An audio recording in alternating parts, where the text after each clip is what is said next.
So ఇది ఈ రోజు ఏదో నాగబాబు గారు పెట్టిన దానికి ప్రకాష్ రాజ్ గారు స్పందించాడంటే సరే, ప్రశ్నించడం అనే దాని మీద ఏదో ఆయన అర్థం చేసుకున్న రీతిలో వాళ్ళు పార్టీ అంతర్గతంగా ఇచ్చిన సూచనల మేరకు కాకుండా ఈయన ఏదో పబ్లిక్ డొమైన్లోకి తీసుకొని, అరే నువ్వు పెట్టిందే ప్రశ్నించడానికి కదా పార్టీ, నువ్వు నన్ను ప్రశ్నించొద్దంటావేంటి అని చెప్పేసి రెస్పాండ్ అయ్యాడంటే అర్థం చేసుకోవచ్చు. కానీ అంతకుముందు హైదరాబాద్లో ప్రెస్ మీట్ తర్వాత మాట్లాడిన విధానం కానీ, లేదంటే ఎప్పుడైనా పవన్ కళ్యాణ్ గారి అంశం వచ్చినప్పుడు ఆయన అంటే పవన్ కళ్యాణ్ గారి అంశం మీద మాత్రమే ఎక్కువ స్పందిస్తున్నాడు ఆయన. అంటే పర్టికులర్గా తెలుగు రాష్ట్ర రాజకీయాల విషయాలకు వచ్చేసరికి నాగబాబు గారు చెప్పడం ద్వారా బయటికి దాని ఇంటర్నల్ మీనింగ్ని పక్కన పెట్టి అలా మాట్లాడి ఉండొచ్చు కాక, ఇప్పుడు ఎలా అయితే బండారు వంశీకృష్ణ గారు చెప్పారో ప్రతి పార్టీలోనూ బాస్ ఈజ్ రైట్ అనేది ఉంటుంది. అప్పుడే ఒక నమ్మకం, అప్పుడే కలిసికట్టుగా వెళ్ళగలరు. నమ్మకం లేనప్పుడే ఎవరి కాళ్ళకి ఈ రకమైన డౌట్స్తో మిగిలిన కార్యకర్తల్లో కూడా ఒక రకమైన సంశయాలు రేపే అవకాశం ఉంటుంది. అది టోటల్గా ఇంటర్నల్గా పార్టీకే నష్టం. సో ముందు పార్టీ కలిసికట్టుగా ఉండాలనేది ప్రతి పార్టీలు నాకు తెలిసినంత, ఇంక్లూడింగ్ కమ్యూనిస్ట్ పార్టీల్లో కూడా ఏది మాట్లాడినా ఇంటర్నల్గా మాట్లాడుకున్నా బయటకు వచ్చేసరికి మాత్రం ఒకే మాట మీద ఒకే తాటి మీద ఉంటారు వాళ్ళు. ఒక సిద్ధాంతాల మీద ఉండేటువంటి పార్టీలు కాబట్టి అదే బీజేపీ అయినా అంతే ఉంటుందని నాకు తెలుసు. ఇకపోతే రీజనల్ పార్టీస్లో మనకు తెలుసు జగన్మోహన్ రెడ్డి గారి వ్యవహార శైలి మీద అనేక విమర్శలు వినబడుతూ ఉంటాయి. ఆయన మాట్లాడిందే ఫైనల్. మావి అనగానే అదే పార్టీలో చాలామందికి అభ్యంతరాలు వచ్చినాయి. చాలామంది కొన్ని రోజుల పాటు బయటికి మాట్లాడలేదు. అది వారు కూడా నవ్వుకున్నారు, ఇదేది ఇంత పేలవంగా మాట్లాడారని చెప్పేసి. కానీ ఎప్పుడైతే నాయకుడు తప్పదు మీరు దీన్ని, మీకు నచ్చినా నచ్చకపోయినా, మీకు నవ్వు వచ్చినా లేకపోతే ఇంకో రకం వచ్చినా కానీ అన్నప్పుడు ఇక మరి బాస్ ఈజ్ రైట్ అన్న దాన్ని సాకారం చేసుకుంటూ ముందుకు వెళ్ళారు. మరి అప్పుడు ఇటువంటి వాళ్ళు ఎవరు స్పందించిన దాఖలాలు ఉండవు. అలాగే ఆయన ఎంతో ఫ్రెండ్లీగా ఉండేదని చెప్పబడుతున్నటువంటి బీఆర్ఎస్ పార్టీలో కూడా అదే రకమైన విధానం ఉంటుంది. ఇంకా మాట్లాడితే ఎస్ మేము దొరలమే అన్నటువంటి పబ్లిక్ డొమైన్లో మాట్లాడినటువంటి పార్టీలు ఈయనకి చాలా క్లోజ్గా మూవ్ అవుతూ ఉంటారు. మరి ఈ రకమైనటువంటి పార్టీ ఇంటర్నల్ డెమోక్రసీకి క్వశ్చన్ కాగబడినప్పుడు ఎప్పుడు మాట్లాడిన ప్రకాష్ రాజు ఇప్పుడే పర్టికులర్గా మెగా ఫ్యామిలీ విషయాల్లోనే ఇలా టైమ్ అండ్ అగైన్ మాట్లాడటాన్ని రాజకీయ పరంగా చూడాలా, లేకపోతే ఆయన వ్యక్తిగతంగా వదిలేసేయాలా, లేదంటే ఆయనకి కూడా ఏమన్నా టైఅప్స్ ఉన్నాయన్నట్టుగా అనుకోవాలా, లేకపోతే ఫ్యూచర్లో తెలుగు స్టేట్స్లో ఏదో రకంగా ఆయన కూడా ప్రత్యక్ష రాజకీయాల్లో పాల్గొనడానికి ఇప్పటి నుంచే ఒక లైన్ ఫామ్ చేసుకుంటున్నట్లుగా అర్థం చేసుకోవాలి. ఒకటి, సినిమా రంగంలో వాళ్ళ మధ్య కొంత అభిప్రాయ భేదాలు ఉంటాయి సినిమాల గురించి. అంటే ఏదైనా పాత్ర ఇవ్వలేదు, ఇస్తుంటే అడ్డుకున్నారని ఇలాంటివి. అలాగే మెగా ఫ్యామిలీ మీద ప్రకాష్ రాజ్ గారికి మరి వ్యతిరేకత ఉండే అవకాశాలు ఎక్కువ ఉన్నాయి. ఇప్పుడు ఆయన ఎవరండి ప్రకాష్ రాజు? రెండు తెలుగు రాష్ట్రాల్లో రాజకీయాల గురించి మాట్లాడడానికి. ఆయన ఏ రాజకీయ పార్టీలో ఉన్నాడు? ఆయన కర్ణాటకలో పోటీ చేశాడు, దారుణంగా డిపాజిట్ లేకుండా ఓడిపోయాడు. ఒకవేళ ఎప్పుడు దేశ రాజకీయాల గురించి, మోడీ గారి గురించి కూడా నెగిటివ్ గా మాట్లాడుతూ ఉంటాడు. ఓకే, ప్రజాస్వామ్యంలో నీకు ఒక హక్కు ఉంది, దేశ ప్రయోజనాల గురించి నువ్వు ఏదైనా మోడీ గారిని ప్రశ్నిస్తున్నావు అంటే దేశంలో ఏ రాష్ట్రంలో ఉండేవాడైనా ప్రశ్నిస్తాడు. రాష్ట్ర రాజకీయాలు ప్రశ్నించాలి అంటే ఆ రాష్ట్రంలో పౌరుడై ఉండి ఆ రాష్ట్ర రాజకీయాలు ఏదైనా రాజకీయ పార్టీలలో ఉండి మాట్లాడితే బాగుంటాయి. నీకు హక్కులు ఉంటే బాధ్యతలు లేవా? హక్కులున్నా మనకు బాధ్యతలు ఉన్నాయి. రాజ్యాంగంలో 19A1 నీకు హక్కులు చెప్తే 2లో బాధ్యత ఉంది.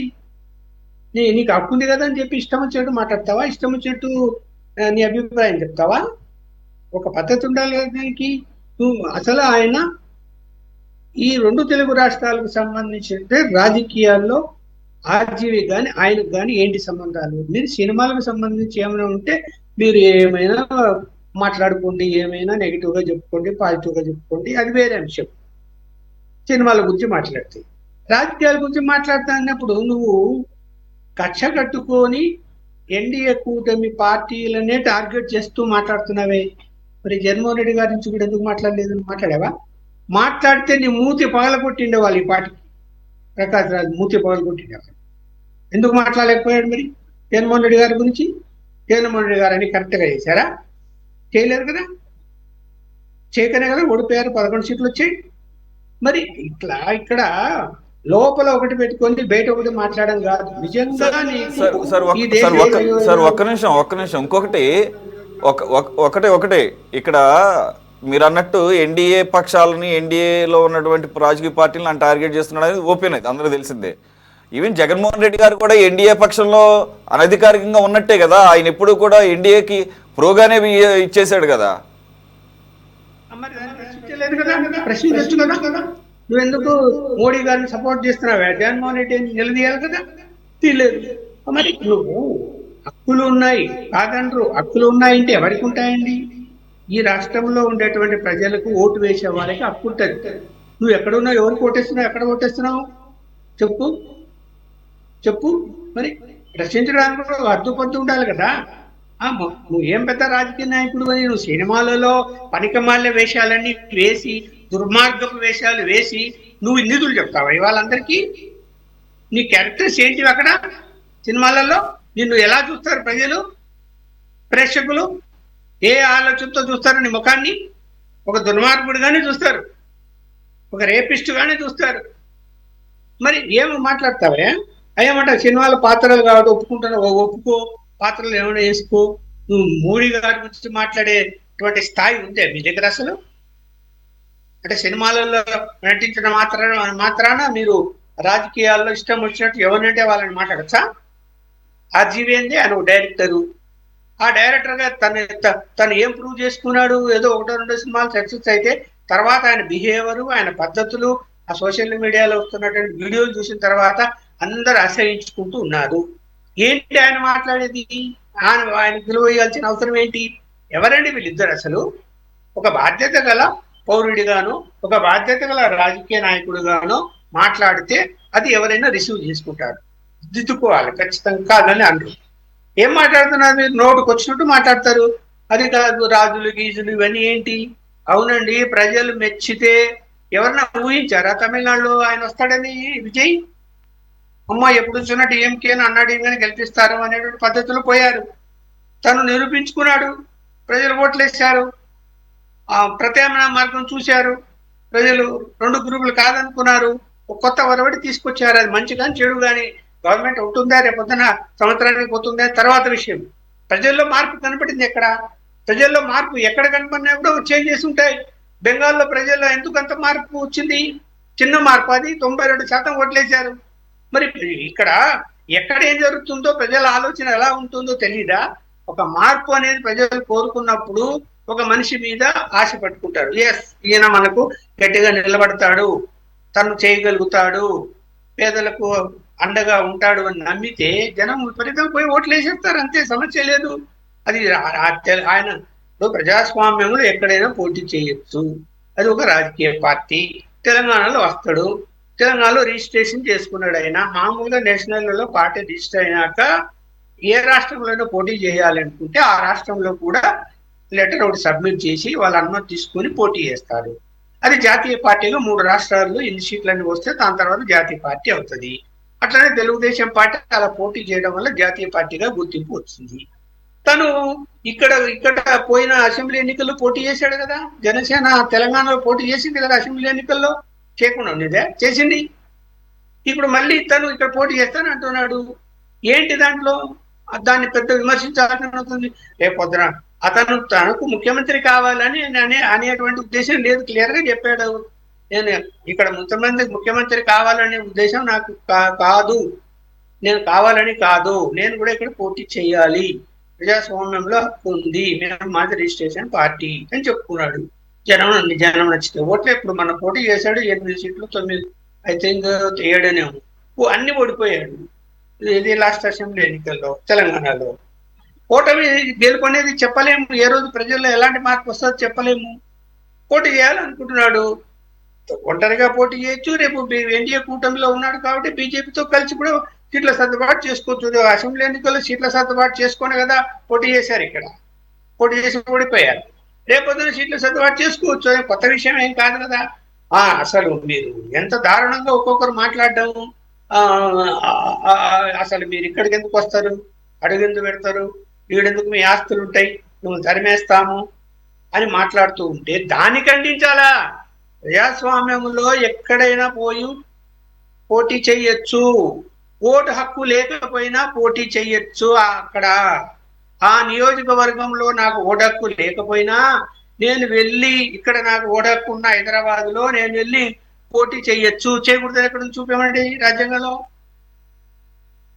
నువ్వు ఎక్కడ పోటీ చేశాడు ఓటు హక్కు అది కేవలం లోకల్ బాడీ ఎన్నికలకు వర్తిస్తుంది, అసెంబ్లీకి పార్లమెంట్ వర్తించదు. ఎక్కడైనా ఓటు హక్కు ఉండొచ్చు, పోయి పోటీ చేయొచ్చు. ఎక్కడైనా పోటీ చేయడానికి ఎక్కడైనా పోటీ చేశాను ఉంటుంటే రాజకీయ పార్టీ పెట్టుకొని రిజిస్ట్రేషన్ చేసుకొని నేను పోటీ చేస్తాను అంటే నువ్వు ఇక్కడికి రానియము, నీ సంగతి చూస్తాము, తరిమేస్తాము, ఇవన్నీ మాట్లాడుతూ ఉంటే తెలంగాణ వాళ్ళు, నువ్వు నిజంగా ప్రకాష్ రాజు ప్రజాస్వామ్యవాది అయితే, హక్కులు మాట్లాడేవాడు అయితే అది తప్పని చెప్పాలి కదా. చెప్పినావా? అర్జీలు చెప్పాలి. చెప్పాడా?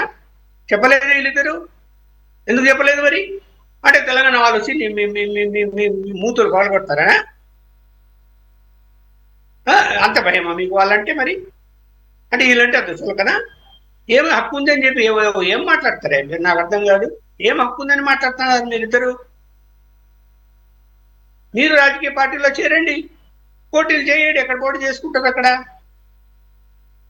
రాజకీయంగా అడుగుపెట్టు, అప్పుడు మాట్లాడు. అది విపరీతమైనటువంటి ధోరణి అతను ఆ ప్రకాష్ రాజ్ అయితే. ఏంటి ఆయన మోడీ గారి స్థాయి, నీ స్థాయి అయితే నువ్వు పోటీ చేస్తే నీకు అసలు డిపాజిట్ రాలేదు, నువ్వేం రాజకీయ నువ్వేం మాట్లాడతావు? రైట్.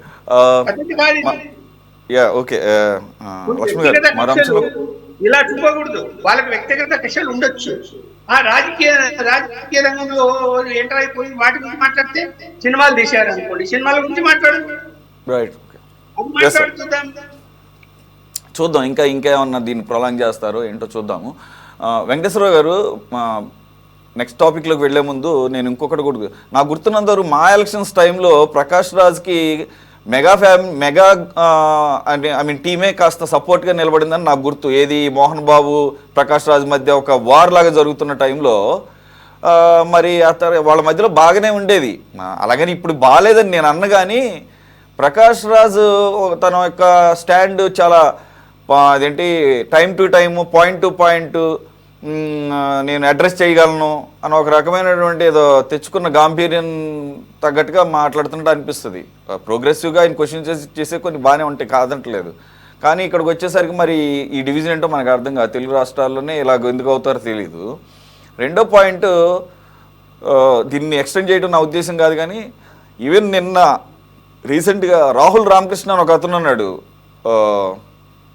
మనకి ఆర్టిస్ట్ సినిమాల్లో రాహుల్ రామకృష్ణ, మీకు గుర్తుంటే కనుక, అతను కూడా పవన్ కళ్యాణ్ ఉద్దేశించి, అదేలేండి వదిలేసేయండి, మనం దాని మీద ఏం చర్చ పెట్టట్లేదు, కానీ అతను తెలంగాణ వ్యక్తి మొదటి నుంచి కూడా. ఆయన యాస భాష మనకి ఫస్ట్ ఆయన్ని దేంట్లో చూసామంటే ఈ విజయ్ మూవీ ఉంది కదా, అర్జున్ రెడ్డి, కాస్త వివాదాస్పదం ఫస్ట్ మూవీ, అర్జున్ రెడ్డిలో అతని ఫ్రెండ్గా నటించాడు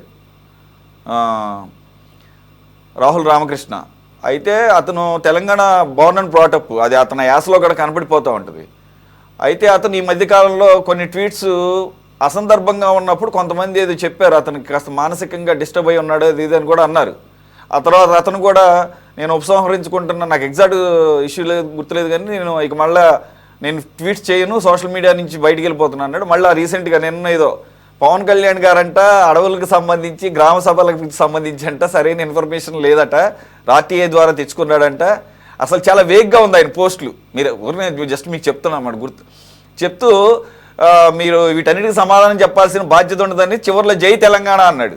అంటే ఇది ఎలా అనిపించిందంటే, తెలంగాణలోని పార్టీ పెడతారనేసరికి పాపం రాహుల్ రామకృష్ణ కూడా ఏదో ఒక పార్టీయో లేకపోతే నేను తెలంగాణ వాడిని నేను చెప్పుకోవడానికి ముందు నీ సంగతి చూసుకో, లేకపోతే మీ ఏపీలో నీ మినిస్ట్రీలో ఉన్నటువంటి ఏదో ఇన్ఫర్మేషన్, గ్రామ సభలు, అడవులకు సంబంధించిన లెక్కలు సరిగ్గా లేవని చెప్పేసి ఏదో అంటున్నట్టు కదా. జస్ట్ మీ దృష్టికి తీసుకొస్తున్నాను, ఎన్ని కోడాల్లో వస్తున్నారు, ఎన్ని వైపుల నుంచి వస్తున్నారు అనేదని చెప్తున్నా. చిన్న పెద్ద అని లేదు. రాహుల్ రామకృష్ణ అనేవాడు సగం మందికి తెలియదు, మీలాంటి వాళ్ళకి అసలు తెలియదు. చెప్తున్నాను మండి చెప్తున్నాను, అంటే చాలా చిన్న చిన్న పాత్రలు వేసిన అతను. కాబట్టి ఇది ఏంటంటే ఒక ప్లాన్ ప్రకారంగా కూడా ఉన్న సంఘటితంగా పార్టీలకు అతీతంగా అనేది వస్తున్నారు అనేది ఒక అర్థం అవుతుంది. సరే చూద్దాం దీన్ని ఏ రకంగా ఎదుర్కొంటారనేది. పవన్ కళ్యాణ్కి ఇవన్నీ కొత్త ఏం కాదు, ఆయన పెట్టడమే చాలా క్లిష్ట పరిస్థితుల్లో పెట్టుకుంటూ వచ్చాడు. అంతకన్నా క్లిష్ట పరిస్థితుల్లో 10 సంవత్సరాల పార్టీ నడిపాడు. అనేక సందర్భాల్లో ప్రశ్నించాడు. ఏదైతే అంటున్నారు క్వశ్చన్ చేస్తున్నారో ఆయన బీజేపీని ప్రశ్నించాడు, గుర్తుపెట్టుకుందాం. ఇక్కడ వాజ్పేయిని లడ్లు ఇచ్చారని చెప్పేసి బీజేపీని ప్రశ్నించాడు, టీడీపీని ప్రశ్నించాడు, ఇక వైసీపీని సంగతి ఆల్రెడీ నిలబడ్డాడు. కాబట్టి ఈ రోజుకి ప్రభుత్వంలో ఉన్నా కానీ ఇప్పుడు ఇందాక బొట్ల రామారావు గారు అన్నాడు ఆ సీజ్ ద షిప్ ఏమైంది, ఇవన్నీ ప్రశ్నలే. ప్రభుత్వంలో ఉండి కూడా నిలబడటం అనేది ప్రశ్నలే. That shows the transparency of that person. అయితే అట్లీస్ట్ దాని సంగతి తర్వాత ఏమైందంటే ఎంతో కొంత ప్రక్షాళన జరిగి ఉంటుంది కదా. సరే ఓకే, చూద్దాం ఇది ఏ పరిస్థితికి దారితీస్తుందో.